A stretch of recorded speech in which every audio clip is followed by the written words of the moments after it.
ჩვენთან სტუდიაში სტუმრად მოვიდნენ ადამიანები, რომელთა პროფესიებიც არალეგალურია.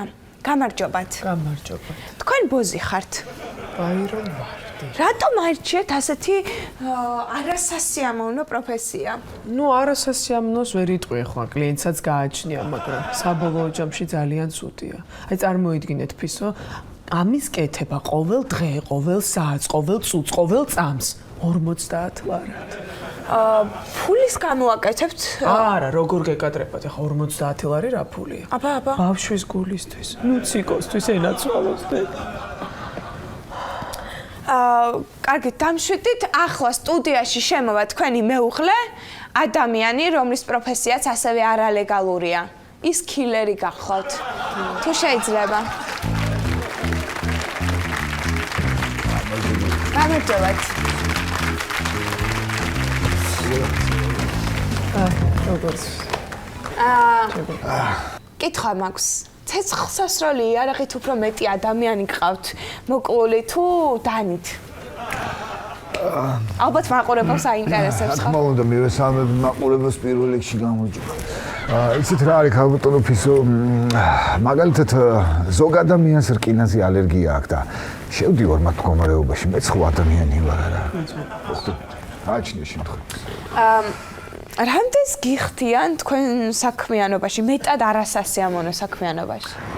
იცით რა არის ახლა ჩემი მეუღლისგან განსხვავებით ამ საცოდავისგან როგორ მოტყდა ეს საცოდავის უბედი.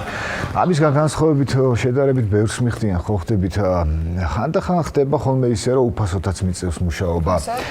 ხო ნუ მოგიხსენებათ ეს ბანკირები, კრედიტორები, იპოთეკარები, დიახ. ხო.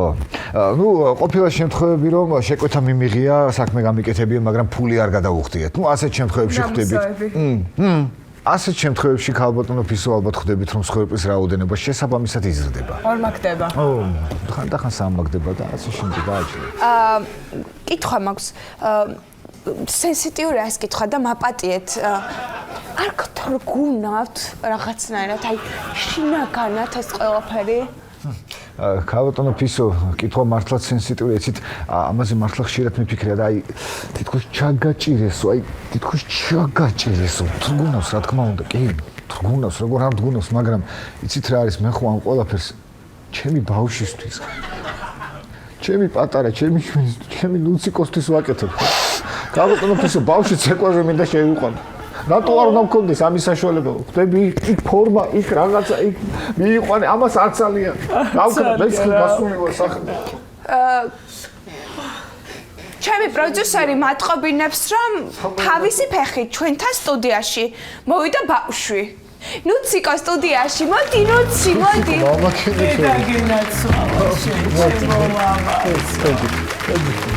ახე, დაი შეხედე, ფარგლებში. მოსაყავის ტანი ხალხო შეხედეთ. არა, როგორ არ მივიყვანე ბავშვი ცეკვაზე. რატომ ახვედი ჩვენთან? რა გაქვს სათქმელი მაყურებლისთვის? მომოვისმინე ჩემი მშობლების ნათქვამი მონაყოლი და მინდა ჩემი აზრი ნათლად დავაფიქსირო საჯაროდ. გისმენთ? ხალხო, თქვენ ჩათლახები იყოთ, ჩემი რა ბრალია. მე რატო გადმომაბრალეთ ყველაფერი, კი მარა? მუსიკო. შენ ახლა საერთოდ სახში არ უნდა იყო ვერ გავიგე. ხო, არ მოგეკლა ძიძა, გენაცვალე და იჯდებოდა სახში. რა შოშია ძიძა, აბას არა შემომისვა, როგორ არ მომეკლა. დიდი ამბავი, რატო უნდა დამინახოს? ხო, შეხელი ბავშვებს ატარა. რას მომიყვანე ბავშვი, შენ ნორმალური ხარ? გამოიწერეთ ემიგრანტ TV. მოიწონეთ ვიდეო და გაუზიარეთ სხვასაც.